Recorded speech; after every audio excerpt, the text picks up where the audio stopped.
Great, great. So hi, Sayan. How are you? I'm doing Uh, good, ma'am. How are you doing? I'm doing well. And at the very onset, let me take this opportunity to congratulate you for absolutely landing dream colleges. I think Ahmedabad, Calcutta, and FMS are what people aspire for when they, sit and write a CAT. And you've done it. And being a gem, I think it's even more special. So, during the course of this short conversation, you would just want to kind of, get a sense of how this journey started for you and what were the milestones, what were your touch points, and how did you kind of see the highs and lows and whatever else that we'll have a conversation around. So just to begin with, and for people who are kind of listening to this, it would be great if you could give a background in terms of who you are, where you've come from, and then probably connect it to your cat story. That would be great. Sure, ma'am. Firstly, thank you. Like, I'm still allowing the feeling to sink in. And talking of a gem, okay, so it's a general engineer male. So if the battle is tough, the win becomes worthy. So I feel like that way. So then giving a brief background of myself. Now, yeah, I'm a general. Second, I'm an engineer from NIT Allahabad. I come from, I'm a male, definitely. So yeah, Gem certified. And post that, I come from West Bengal, like a small town, Bankura in West Bengal. Uh, like CAT, like doing an MBA was in back of my mind for around like in my college final year. After I took a good placement. I am working as a software engineer at Optum. So then I thought like I need to do an MBA, but currently I need to do some work X and all. So then fourth year I didn't sit for CAT. It was like I will take work for 1 year, then I will appear for CAT. But then COVID had happened. Then joining got delayed, and I signed up for a coaching institute, like for some courses and like for quants and VRC and DLR and all those. And I really started liking those. Yeah, like yeah, in math, like mental maths and gets me high. So yeah, so those were good days. Then I prepared, like there were journeys, like there were bad days, there were good mocks, there were bad scores. After that, so it has been my 2 year long journey. So it is my second attempt at CAT, in which I converted this. First attempt was not so great. But I won't say it was futile. Like I learned a lot from that, and which I took from it, and that's really helped me in my this second year journey now. Probably, you could give us some deep dive into what was it that you did differently from the first attempt to the second, Sure. and focusing specifically on the sort of result that you've done in VARC. What was it that Sure, ma'am. was different? So let me just give my first year score. So first year I got a 99.41 percentile with around 65.5 percentile in VRC, 99.6 in DLR, and 99.8 in quants. So it was, so basically quants was okay, like it was my forte. DLR was a day game, and VRC I massacred. Like it was like a bloodbath in the paper. Now I still remember, like I came out of the exam hall, my father asking me how was the paper. I said, my father, like I have to come again, this time it's not happening, it's not happening this time. Then I came back. But then what happened, I really started to connect with people, reach out to people ki, yeah, my VRC is not great, I accept that. First I need to accept that ki my VRC is not great. Then I started looking what could I do more, what different could be done. So I would be saying and giving the exact same tip that everybody in the internet gives, and I will give it because cliches do exist for a reason. And yeah, it works. And it's like, it's reading. It's reading. It's like I started reading books. I took a challenge ki, like I will read one book every 2 weeks, like a 200-page book. I kind of start with very easy self-help books. Like it's like getting into the zone of reading 1 to 1.5 hour and 20 pages a day. That's it. Now after you are done with those, I started enjoying reading. Like it was not more for years, it was like I love reading now. And then it went on to articles. Now first 3 4 months I did absolutely nothing except reading. Like till March April I just read and all. By then I had read around 10 11 books, and it's kind of a good number of, I had good understanding, comprehension skills develop, I think, with time. Post that I started taking mocks and various RC comprehensions. Like there is one thing, or there is in GMAT, the RCs are really great. So I think if somebody is struggling with CAT RCs, like GMAT is a notch higher, just we should touch upon them once to get like what's the like CAT would feel easy then. Then from that I started. Some days I got good scores, some days I got bad scores, but it was like I could sense I'm improving, and that's the like feeling of improving is that got my VRC doing. Talking specifically about quants from 99.8, this time I got a 99.93. It's not of a huge improvement, may seem in scores, but after 99.8, any number increase is a huge lot of effort. Like after the learning curve flattens out, it's insane. I can say that. Now this time my quant preparation was like how minimum pen and paper contact I'm gonna have. That's it. Like have the mock running, and I forced myself, like it's like don't scribble much, like do it. And so those kind of things were happening in quant. And talking about DLR, I got a 99.6 in the first attempt, 99.3 in the second attempt. It decreased, but it DLR is mostly, to me, it's about the day and about familiarity. So if you ask me one word for everything, VRC is reading, DLR is familiarity, quant is time management. That's the single. And like if one thing, being a gem, getting a 99.9 plus was important, right? Because else I am not gonna get calls. And I want, like, I know like conversion ratio is 33% people convert. So if I have ABC calls, at least one I would get in. So like, yeah, I love numbers, and yeah, so that's how these things are. But DIR, I would say just preparing more and more, like seeing more sets, and that would do the trick. That would do the trick over time. Like do 1 or 2 sets every day, like that's it. And I would say, like, for prepping time, it should not be more than 2 hours a day. It should not be like, and don't ever count your reading time in your VRC prep time. Like it is prepping, but start it love, like you should. Reading is a good thing. Like I was not a avid reader, but I consider myself like I read now books and all, and I think it's gonna help me in my next 2 years. Yeah, that's pretty much my take on it, ma'am. The one thing that, very interesting, and I think we've all, whoever's written any sort of exam, seen this. So there are these days where, your scores are great, your mocks are great. There are days where mocks are great, but scores are dismal. How do you keep yourself grounded, stroke sane during those phases? Because even on the good days, you really can't be flying very high, because, the next day it's going to pull you down. And even on days where probably it's not gone as planned, how do you kind of keep yourself upbeat, because the next day is going to be better? So is there some sort of a secret ingredient or a mantra that you live by? Firstly, I would beg to differ. I was not saying it's a whole lot of ups and downs, and I cried and screamed through it. And talking about secret mantra, like I would say my secret mantra was I met a group of 10 guys during my prep. And it like there is a site called specifically for CAT prep. There used to be a site called Pagal Guy, and there was a dream team and all. So I was a part of that dream team, and it's one of the best place to be, I would say. Because like talking about the first thing you said, like on good days you score a great marks, and I can't afford to be complacent, because how much I score, maybe out of 200 I score a 180. It's insanely high, but still I am the second rank because somebody has scored a 190 from there only, and I know that guy. So I can't afford to be complacent there. And second thing, talking about my bad days, I see that 190 guy is also a bad day.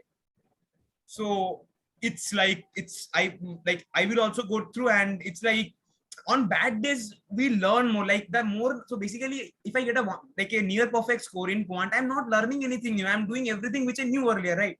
But maybe few silly mistakes from quant could help me give a trick here and there, and those things worked out.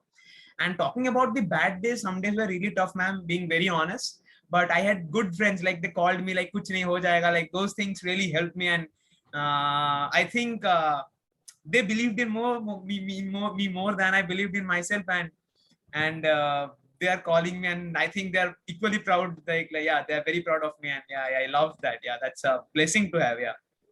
So I think essentially it's a very, very strong support system and an ecosystem. And it may not be of very huge, humongous size. It may be very small size, but very valuable it could add. And yeah, that's it. And second thing I would say, it's like good days gonna come, good bad days gonna come. It's so basically try not to lose the plot. Plot is the bigger picture. That's you are learning something towards the CAT. That's it. And in my second attempt, it was more of mocks, and because my first attempt I got a decent score, so second attempt was mostly mocks. So the thing was like I wrote around 50, 60, like I'm not suggesting any number is a good number, but I wrote 65, around 70 mocks. And so basically if I'm writing 70 mocks, that sums up to every 2 mocks a week.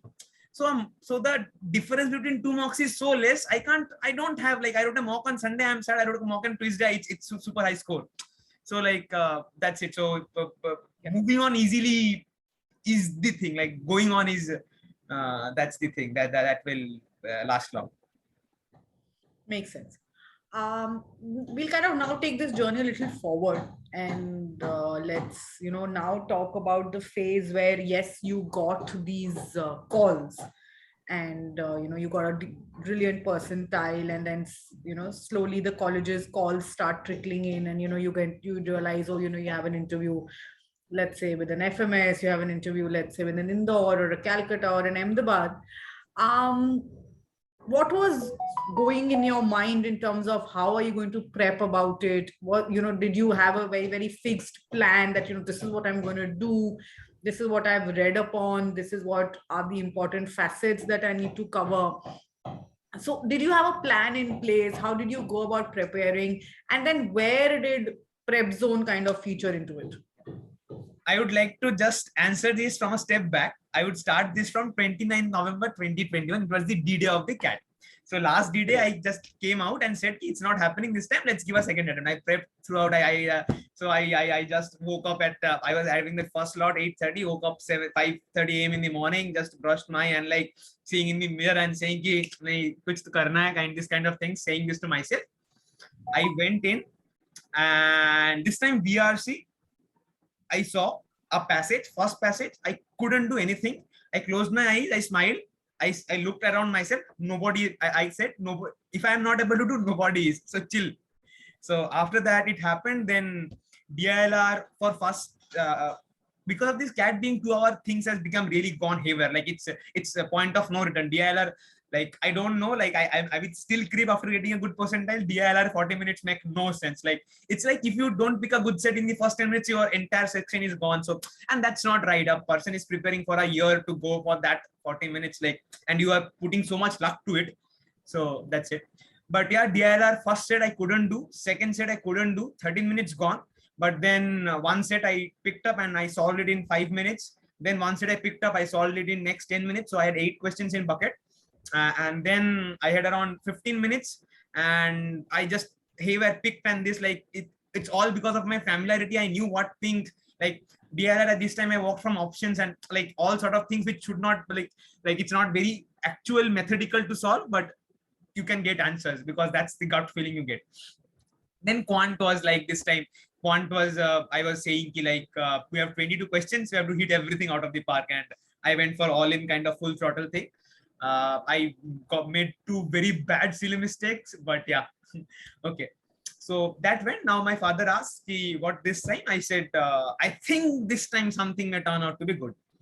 And then there were next 7-8 days of sleepless nights till the CAT official answer key got released, and I got a 125 or 126 raw score. Every predicted, like I would get a 99.93 plus. Every website predicted. Then I was like, okay, some sanity. I would get some calls. I went out on a vacation with my parent too. There is a nearby sea beach. I went out there. I was having fun time, and then somebody called and then said, like, he asked, Sayan, GDPI ka kya karna hai? Like, what to do for the GDPI prep? Then I was like, 99.94 will not give me direct convert. And he said, no, it's not happening that way. You have done nothing yet. Because everybody has got that.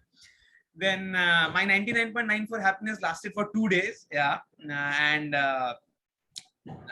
from that, I knew, like, I started reading up what I needed to do, and I thought I thought like first year I didn't knew about CAT.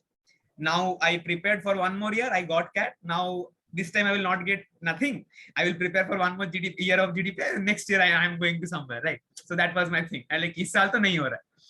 But then one of my friend called. Then as I was said, I was a part of DT where all seniors were in Ahmedabad, Bangalore, and Calcutta and all. So they said, like, chillax, everything is gonna fall in place, and there is very different, diverse things which you need to do. I was still in vacation, and but I was on call and all. Then I was just coming back, and then one of my close friend called me to join. Like, he was joining Prepzone, and he said, like, these are some good resource. There are few people good joining. Few people suggested. He said, do you want to join? I said, like, first join, then I will think. First pay the money. That means, like, I'm committed. Ab jaake kuch karte hai. Like, that's like get yourself committed to something. So after that, I joined Prepzone. I came back. There was a lot of, like, starting of Prepzone was so overwhelming. Like, it's like information flooding in. Like, I can't even catch up. Like, this group, that group, this information, this, that video. Then at one time I just became like, I said, it's not happening. Like, leave it. I will do my own GDPI prep. It's not happening. I can't deal with it. Now then, things settled in. 3-4 days went by. 3-4 days passed by. Then post that, I started understanding myself. Like, for example, what questions could be asked to me. So basically, what I understood, they are gonna judge you as a person who you are. Like, that's it. Like, they have few parameters, but they are very personal parameters.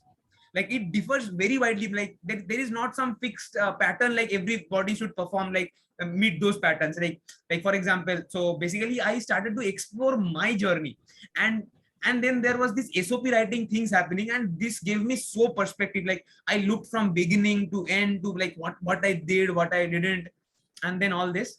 Then Prepzone came in, and then Prepzone said, you had this journey, and these are all the touch points they could cover up and ask to you. And for these touch points, these are the content. And for this content, these are the people you need to reach out to. What better than that? Like, that really helped me. Like for example, the moment I had my thoughts in place, I had resource connects and stuffs ready for me. So basically, it's like, just go and just then prepare. Like, just that Prepzone did for me. Like, GDPI prep was, like, I would say, it's a worst part of GDPI prep is the time crunch. Like, you get a 1.5 months to do everything. It's like I didn't ever read newspaper since lifetime. Since last 22 years, I have never read the newspaper. And now all this, they ask this current affairs, what's happening in Russia, Ukraine, and this all big stuff. Now then I understood. So basically, now I met few people in Prepzone who have also not read for last 22 years, and they had also did it in 1.5 months. So it's possible. So that's the breaking of the mental dilemma. It's possible. And post that, it was more like how it could be done, and people really helped a lot. Like I wrote an article about Prepzone. I write sometimes bit. So like from FOMO to JOMO, it's Prepzone. Like, from fear of missing out to joy of missing out. And in saying about joy of missing out, I know what I can afford to miss out on is a big thing. So that Prepzone did to me. So basically, from overwhelming information, filter out what's needed for you, grow with those information, and take a chill pill. And that's what Prepzone taught to me as a life lesson. But talking about GDPI prep, it's have got insane records that I don't need to say. Like I was just scrolling the news, like the thread today, and I saw the number of ABC converts, and I was like, oh my goodness, wow, what are they doing? So that's really commendable on Prepzone. Yeah. Mm-hmm. And if probably, you want to put down a couple of things which you believe everyone who's in the process, and they are going to face, let's say, a GDPI sometime sooner or later. If there are 2 things that you would suggest that ye to bas karna hi hai, what would those be? First thing would be keep sanity. Ye to karna hi hai, varna you can't sail through, because people around you are so much involved, and it's okay. You need only 1 seat. They have 400. Done. 399 you don't need. Okay. So at the first, keep sanity. Like, you will get through. And second thing is, like, read whatever comes your way. Like, for example, like, I am from West Bengal. I was asked questions like why Bengal is not evolving from history? Like history, it was so rich now. So now I could sit back and say, what a ridiculous question is. I'm gonna be an MBA student, and what's a bad question? But what I did was, I was thinking, okay, I don't know this. See a YouTube video of 30 minutes on this. Now what happened? I know this. Now what happens? Maybe this question will never be asked. But that knowing confidence level rise is incomparable, which they will count in. So I would say like always be in a, these are very, first is like be sane, have sanity. Like there are people who don't know everything, and it's okay to not know everything, and they don't expect you to know everything. That's it. And second point is have a learning attitude, whatever comes your way. That's it. Like if you're doing this too, I think pretty much. So I was initially too frightened. How can I cover up so much content? Now I thought like whatever content comes my way, I will read up on it. If I cover something, it's good. If I don't cover, it's don't good. It's okay if I say I don't know some questions. It's perfectly fine, and that's it. But but while reading, I'm building that confidence. I know some things. Maybe the next question will be on that some things. I can answer that confidently. So now I can say no confidently too. So these all things happened in my mind, and I think they really helped me. And also, when you look back at your interview experience, do you see very, very common threads across campuses, or something that you believe was kind of a very, very underlying current which ran through, and that kind of is a very deal breaker in an interview? Okay, sure, ma'am. So I would try to answer to this question from my very narrow, like I had given only Blackie 6, 7, 10 interviews. So from those only 10, so it may be very small set, but yes, there is a pattern. So first I would try to break these interviews in few parts. So first is the ABC interview. Like those interviews are 40 minutes long, and they ask you from everything from here to toe. That's it. Like they judge you because you're gonna be a brand ambassador for their name. That's important. Now there comes this 10 minutes short interviews. Yeah. So like my idea was, I have a story to tell, and the answers to their questions are from my story. And while the story I am telling, the narrative will be mine. It may be imperfect, but it will be personal. So that's it. So basically, that's what I felt. And talking about the common thread, in any interview, you won't be asked any question that is not related to you. Like in most of the interviews, like I have not taken any finance courses in my lifetime.